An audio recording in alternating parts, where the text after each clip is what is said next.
Yeah, here's the intro right here. Here it is. Hey guys, welcome to the Underqualified Thoughts. My name is Caleb Youngblood, and this is Andy Sullivan. We are currently joining you from a 4:30 start time on a Friday, and obviously that start time is 4:42, which shows how hectic and crazy this past week has been. Now, as another piece of this intro, this is a podcast where me and my brother-in-law discuss relevant topics or irrelevant topics from our lives currently right now, including but not limited to family, faith, and our friendships, and our fears. This is the end of this intro. Oh, you're going to go all these alliterations, just F, F, F, F, F. I did like how you called it the Underqualified Thoughts, not the Underqualified Thoughts podcast, or not Underqualified Thoughts, but the Underqualified Thoughts. You know, you got to hype it. We haven't done this in like 2 weeks. You're just going on the fly? Right. And so that is part of what will be covered today of why there was a 2-week break. But this is very much going to be like one of the episodes from the first season, and where there's not really a direction or a theme, and we are just going to devolve into chaos, leaning towards those irrelevant thoughts that you pointed out so nicely in the intro, as both of our lives have been a sea of chaotic, hectic, fast-paced change. Is that fair for your life as well? Yeah, change, I guess, is a good word. Change means a lot. It's change. Sure, we'll go with it. Okay. So either change or deadlines or fill in whatever word you want there. Chaos. All is vanity. We're chasing after the wind. It really feels like it this past 2 weeks. So, whenever this gets uploaded, whether it's 2 to 3 weeks after the last podcast was you laying out your 5-year plan. And I do have some thoughts on a 5-year plan, which I've thought about, but very much so a difference between you and I is that you have a structured, regimented 5-year plan, and I don't have one of those, and I probably never will. So if we were going to walk through a 5-year plan, I would need you to walk me through, kind of like asking questions. But a lot of my 5-year plan and Caitlin's 5-year plan has been completely thrown into upheaval, because shortly after our last podcast, we started the home searching and buying process. And so, of course, buying a home was a part of our 5-year plan. But now it is just vastly accelerated. And right now I couldn't even tell you what a 5-year plan was, because good news, we found a house. We were under contract. So that's exciting. But obviously with all of that, it brings a lot of stress and deadlines and chaos and like handing over every single financial statement since you were born, or probably before you were born. It's like, please tell us the money that your parents made and how it came to you. Like, it's ugh. See, that's where we kind of introed here 15 minutes ago about like what was going on, and that's the piece of it that I'm like, what? Because I guess I'm so confused about the financial history. I wasn't involved in that. Like they didn't go that level with us, but it was a different situation. You did the big bank, but you got your loan through Wells, right? Yeah. What do you mean big bank? Big bank. Wells is a big bank. Yeah, Wells. Woo. So we're going through Bank of America. It's a big bank. Because they have, massive bank. Stupid cat. The competitor. Hold on. Oh yeah, Caleb, by the way, is getting mauled by this cat, which he so totally loves and adores now that he's had it. No. The cat in his house. This is getting edited out. No, the cat was getting... Oh, no, we'll circle back. Sorry, I'm so sorry. Like you said, this is going to be chaos. Absolutely. Boa. We do need to circle back and talk about the cat now that you've had that cat for long enough to have opinions and all that stuff, but that'll be another time. So some of the ridiculous questions they ask is, every company's different, and some companies, like I get it. They're lending us money for the next 30 years in theory. And so they want to turn over every rock and look under every rug. for skeletons in the closet and things like that. But obviously, there are certain institutions that have more strict rules. So, Caitlin and I find a house, which is amazing, but it feels like so long ago that excitement of finding a house is there. And now it's like, get all of these documents in immediately and da-da-da-da-da-da. And so I start, uploading all these documents like our W-2 and our most recent pay stub, like the standard stuff.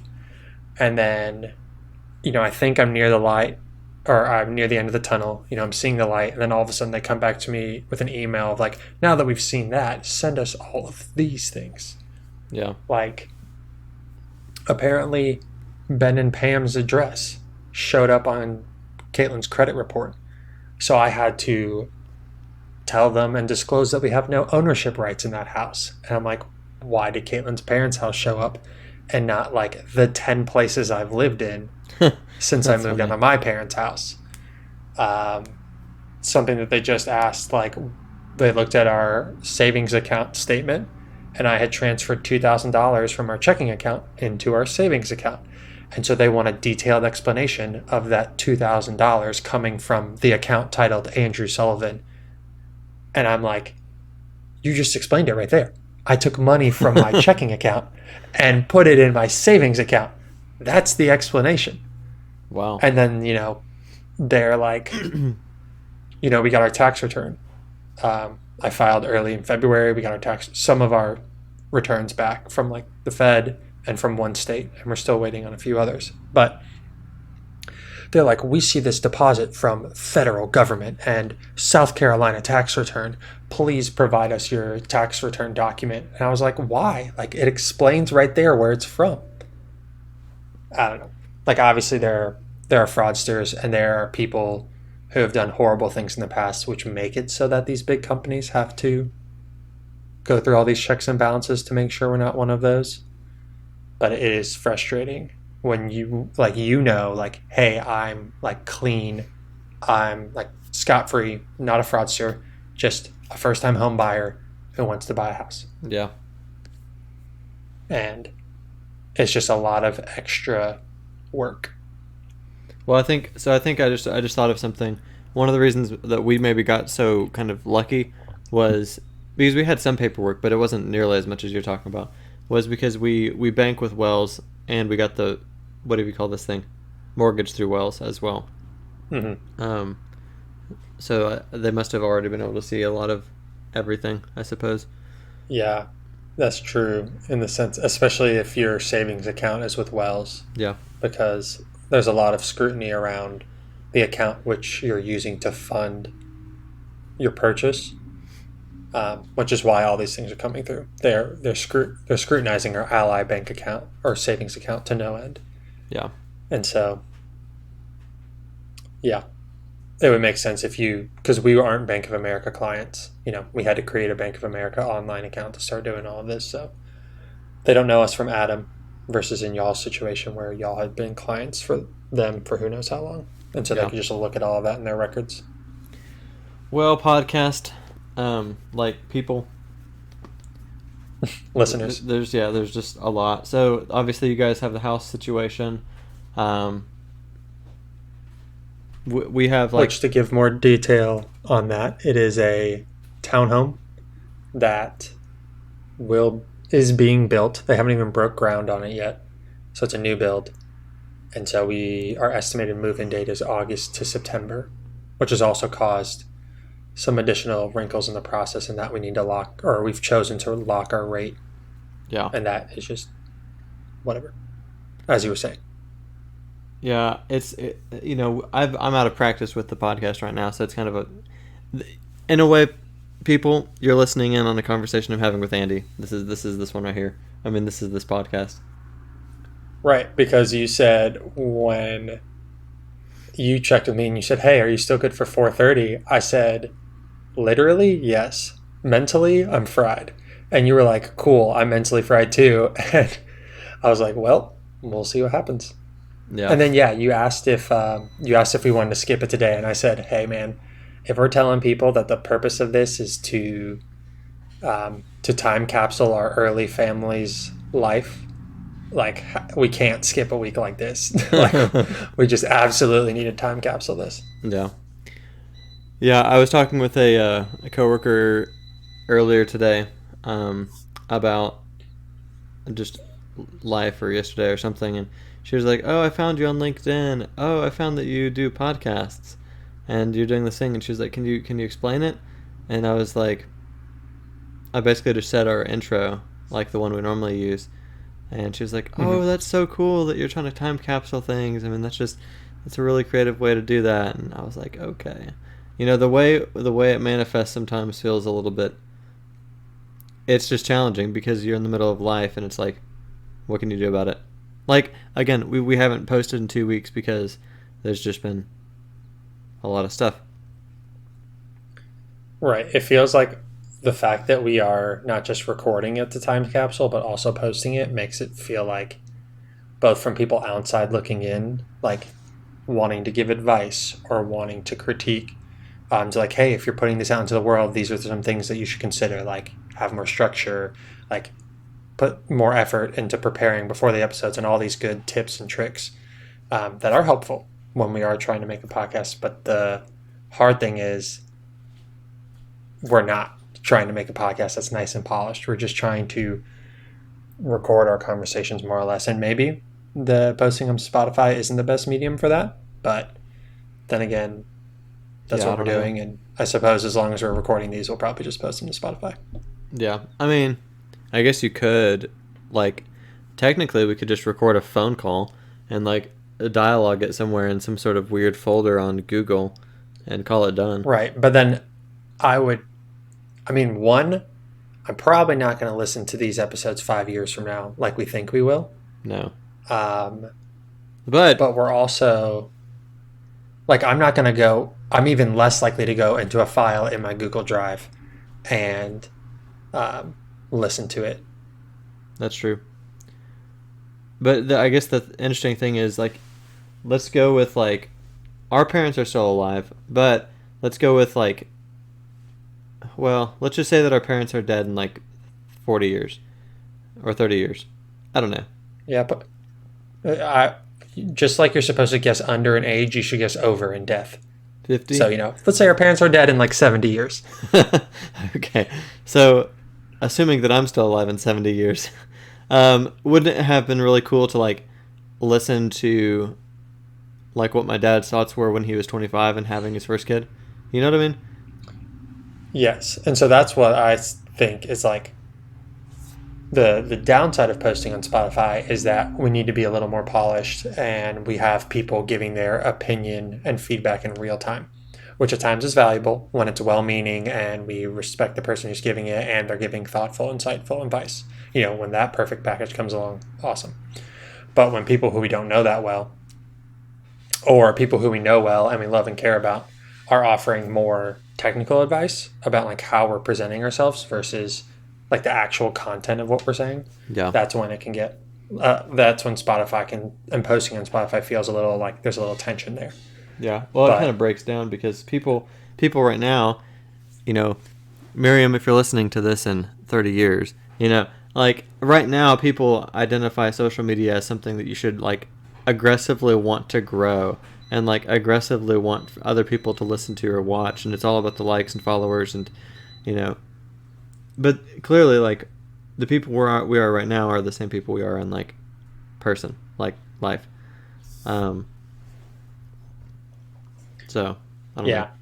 And then that's obviously, to finish the thought, like, the pro side of it. Like, the con is everything I already listed, but the pro is that it's super accessible. Like, as long as Spotify is still a business and they are, like, whatever it takes to keep the podcast on Spotify, like, it will be there in perpetuity as long as Spotify is a company and the internet exists and the world exists. Yeah. That, as we know it today.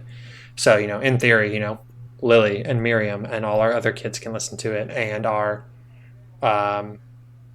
like, Caitlin and McKamey's cousins, who are, like, a little bit older than them, could listen to their, like, I don't even know how we're related to them, but we're somehow in the family and they'll know who we are, so they can listen to it if they wanted to. Our grandkids, in theory, our great grandkids could listen to it. Yeah, I think it'll definitely help from the perspective of helping them realize that we have no clue what we're doing.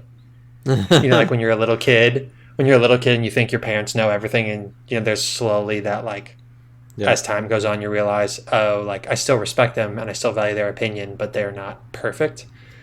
Basically, if Lily and Miriam and everyone else who I just listed listen to this at a young age, they'll understand sooner that we're not perfect and we don't know everything. You and I didn't know. Well, we didn't know Pop or Papa, but I think we see some old pictures of them, but it would be really cool to be able to hear what they have to say about things and just how they interact with each other, that sort of thing.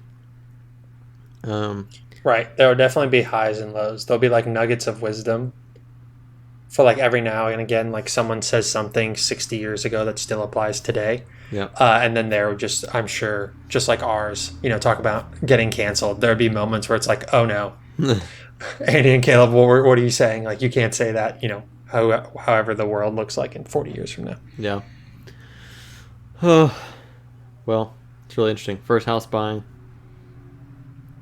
Honestly, we're really dealing with the meta right now. I mean, we're really. This is what I wanted. You took this away from me, and somehow it came back. That's a sign. Well, I just knew we needed it for today at least. Yeah. So right. Context for me, it's we have the next week we're gonna be at Disney, and then after that I'm going straight into the work at what is this thing called? The bathroom that we're remodeling. That honestly in 30 years is probably gonna be remodeled again twice. Whoever Classic. owns this house in 30 years. All is vanity. All is vanity. And are you putting a vanity in? That would be even better for the pun. We are. It is funny. Let's go. Yeah. Yeah. So it's just there's that the baby's coming. Yeah. I don't know what to say. Yeah. Obviously, yeah. Your next couple months are gonna ratchet it up, and I'm hoping that our next couple months is going to ratchet down, because it would be unfair to say that the only reason that we didn't post this podcast was the house hunt. No, it was a big part. I mean, there's you have 3 different things. It basically was, so the house, so I'll just high level here. The house hunt started on, what date was it? The house hunt started on Wednesday, the 22nd, Caitlin and I's 3-year wedding anniversary. We didn't realize at the time, but when we scheduled our meeting with our realtor, it was that day. So, happy 3-year anniversary. We're going to start looking for a house. That's how exciting our life is now. And then 10 days later, Saturday the 4th, we were signing the contract on the home. So that's crazy that it went that fast. So that obviously, all of my waking time at least, and most of Caitlin's time outside of taking care of Lily, was searching for homes, homes to tour and all that stuff. But at the same time that's happening, Lily enters her sleep regression, which is, for those who are unaware, aka me 2 weeks ago, and you, Caleb. I'm raising my hand. Exactly. At around the 4 to 5 month mark, babies start to have a sleep regression, which we laughed at in the sense that Lily already struggles sleeping through the night. What is a sleep regression going to make it any worse? Answer: yes, because it went from she would nap during the day and then have a really hard time sleeping through the night, to now her manifestation of sleep regression was fight sleep. You're putting me in the position that you what it looks like is, from her perspective, she goes, wait, you're putting me in the position that you're trying to get me to go to sleep. I don't want that. And she would just tense up her body, wiggle around, cry, fuss, whatever. So her sleep regression made it so that it was, not only was it difficult for her to sleep through the night, it was difficult to get her to go down for her naps during the day. And that just took the little bit of energy Kate and I had left and just drained it to, on certain days, what it felt like zero.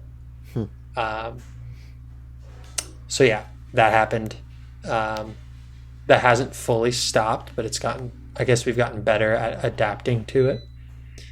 And so yeah, basically this past week, I was like, sweet, we signed on the house, or we signed the purchase agreement. We're adjusting to Lily's sleep regression, and like we're figuring things out. Like things are gonna steady and go back to normal. And then this past week, trying to figure out which loan officer, aka which company we were gonna go with for our loan, was like something that I thought would take a day, and it took like 3 full days of like phone call after phone call after phone call, like calling between people. And then we finally picked Bank of America. We moved forward with it yesterday. And again, I thought it was going to be like we'll be done. I just got to upload the documents that they need, and then we'll be done. And then it's just been like, we upload the initial documents, they slap us with a ton of more, and then just like a few other just system issues on their end have made things just far more complicated. Well, yeah, I don't know what to say. I mean, we had a different experience on that one. Oof. Very much so, which like is totally fair. Like we're going to have a different experience, like in many different ways because of it, but we're excited for it. We're excited for once we've moved past all the paperwork and all this, the madness and whatnot, and can work on or prepare our minds for actually moving into the house. Because that was something that also overwhelmed me today. We signed the purchase agreement, and we had 1 week to make all of our decisions on the wiring of the home, like where to put outlets and where to put like Ethernet and cable dual ports. And they were like, you have 7 days to do it. And I was like, perfect, no problem. We'll have plenty of time. Then this loan process with Bank of America took way more of my time. And then whenever I had time to stop doing that, Caitlin was exhausted from taking care of Lily while I was doing that. And so then we didn't have the energy or the time to talk about all that other stuff. So it's just all piling up. Wow. But Caitlin made a good point. I was venting about it earlier today before we started recording. And she was like, all of these things on their own are really easy and manageable.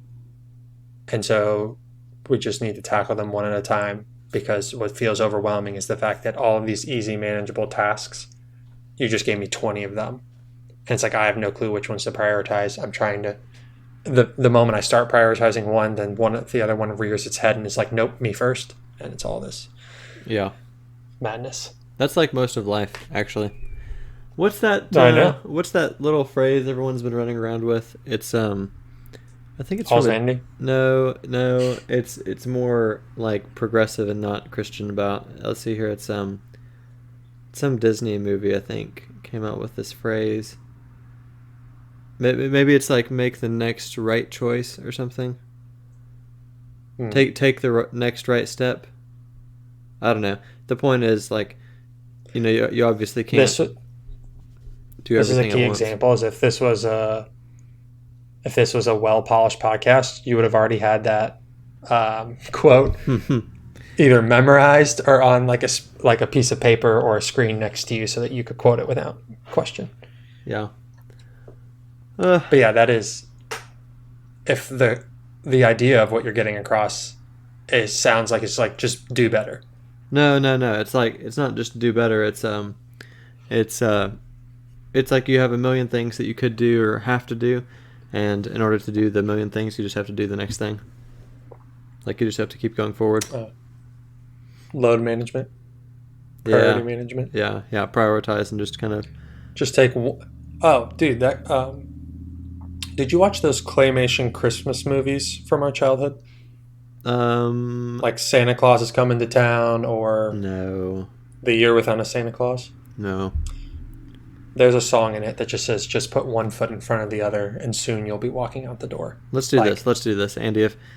If anyone's listening to this at this point, and you know the Disney reference, I'm not going to look it up, and neither is Andy. Send us the reference, please. Something about stepping forward or making the next step. No. What I'm saying is I'm referencing a movie from like way long ago. I'm not referencing your Disney movie. Disney could be way long ago. No, this is Movies not a haven't Disney been around movie. that long. This is a... Well, first off, you said it was a new Disney movie. Oh. So let's just point that out. Or maybe you didn't. Maybe you said Disney came up with this and I assumed that you meant new. It feels like a new movie. But this one is not a Disney movie. This is like... It comes on CBS every year on like the 25 Days of Christmas. And it's like one of those old school claymated movies. And yeah, the premise, I don't think they're getting at the big premise that we're talking about here. They're just talking about like walking, like a baby animal or a baby human was born. But yeah, like if you have a long journey ahead of you, just put one foot in front of the other. Soon you'll be walking out the door, and then soon you'll be, well on your way. Like all that nonsense that you love on LinkedIn. Your first workout's going to be terrible. Your first podcast is going to be terrible. Your first anything is going to be terrible. Just get started. That's funny. Yeah. I think I'm going with Frozen 2. I think that's the movie. All right.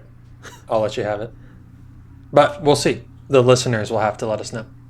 That's right. I'm banking on Kendall to come in with this one. Kendall this is spreading like wildfire. In my friend circle in Charlotte, people just keep coming up to me and like, "Hey, I heard you had a podcast," and literally every time my response is, "Oh no." I don't even know if Kendall is listening to it anymore. Whoa! I don't know. I haven't heard her mention it in the past like 2 months. Well, that's because we've probably posted once in the past 2 months. No, we've posted like 3 times. I don't know. It also could be shots fired. The erratic posting schedule. She never knows when it's going to be up. Yeah, well. Because even before we started taking a break, which obviously I don't care, but I did notice that because I would get notifications on my phone when it got posted, and I noticed that the notification wasn't coming every Monday morning or every Monday whenever you did it. I have to post it today because obviously I'm not going to be around after today. But I don't know. Yeah, so I see in all this episode was chaos. Maybe I'll give a 5-year plan eventually once things calm down, because that will be a no effort podcast from your part. You'll just have to ask me questions and I'll do all the lifting for that episode, which could be helpful in your busy season of life. But so right now we have 5 minutes left before the Zoom meeting ends. Take like 3 minutes to tell the people about how you hated Disney and how now you're obsessed with it. He said it. He said it, guys. He said it. Elaborate. You've made multiple LinkedIn posts about it, so you can elaborate more than that. I've made a couple. 2, actually. I don't know where to start. You grow up, you watch like a couple Disney movies. You learn to hate. You grow up, you have a few. What? I was going to say you learn to hate Disney because you just think that it's a overrated Six Flags. Like, that's been my thought. So that you gotta, you can't just say that, oh, we all grow up thinking this, because most people grow up loving Disney. But I was going to say, when you said you grow up with unchallenged assumptions. And it sounds like you had all these unchallenged assumptions about Disney, and then you went to Disney and they got challenged. Yeah, but since my family sometimes listens to this podcast, it wasn't that my family, mom and dad, weren't challenging those assumptions. It just was that we didn't care if they didn't challenge those assumptions. Well, a bunch of unchallenged assumptions are things that just go on in your head and you never say out loud. So how can anyone challenge that? Well, no, we said it out loud. Okay. Yeah, mom and dad went to Disney at one point in their lives. Maybe it was just mom. I don't know. But to conclude my last minute of this, I went, and I guess I was kind of just skeptical the whole time, but it was like... Did you fight hard when it was brought up to go? Like, had you been pushing it off? Like, had this been suggested to go for a while? or to not go? to go? No, I wasn't Like, had pushing you at all. been? Oh, what I'm saying is when it was suggested to go, were you like, no, I don't want to do that? Like, were you resistant to it? Well, I just thought, well, it's going to be expensive. Why can't we just do something a little bit more not Disney? You know, oh, it's going to be $2,000. Why can't we just do like any other trip anywhere? Why can't we do literally anything else? Yeah. And then of course we went, and I saw how everything kind of works, and how I didn't know how everything works, and that is what makes me want to go back. Is it's just really cool to see how they do things. You are a young Ben in this respect. The fact that you will go to a vacation spot over and over and over again and love it and find a new way to love it each time. Yeah. Yeah, I mean, it's true. I actually thought about that earlier this week. I was like, well, I guess I'm just doing what I always do. I just go back to where it's cool. And it's crazy because even at the beach, you know, the problem is I play golf at the beach, and golf is obviously like the most addicting sport ever because you hate it and you love it. And Speak for yourself. hey, at least you went last year. Yeah, I go for the community. I don't go for the addictive nature of golf. Like, I played genuinely the 2 best rounds of my life, and I went, cool. I might play next year. We'll see. Yeah, you played shockingly good. Hey, I'm allowed to say that. I mean, you did. I played shockingly bad. Oof, that was bad. Whenever I played with you, bad. All right. Hey, Hunter didn't have an issue. Hunter and I did great together. Hunter's just good. Yep. All right. You got a minute. This is what I'm saying. You started the Zoom too early before we started recording. Now we're cutting tight on time. We're at a minute 32. We're doing great. My thing says less than a minute. I'm chilling. All right. Wrap this up. We're out of time. I think I'm just going to drag it out. All right, people. Well, thank you for joining us on this phone call. This really is more of the phone call world. This episode Yeah. felt more like a phone call. Yeah, chaotic energy or lack thereof. No structure. Yeah. Regarding the episode, we do not know if we're going to post again in the next week. Actually, we probably won't because I'm going to be gone. But I hope that you guys have a great day, and thank you for listening.